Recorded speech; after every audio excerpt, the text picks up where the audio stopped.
This home just keeps getting better the higher you go. And the best part, the final level isn't even inside.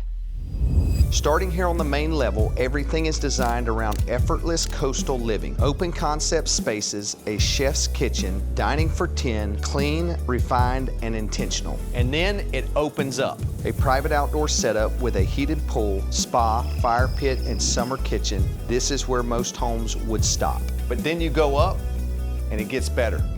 A true primary retreat, private balcony, spa-style bath, steam shower, quiet, elevated, and completely its own space. And then it shifts. And this entire level, it's built for entertaining. Billiards, shuffleboards, built-in bunks, lounge space, your own private escape for family and guests. And just when you think you've seen it all, you come up here.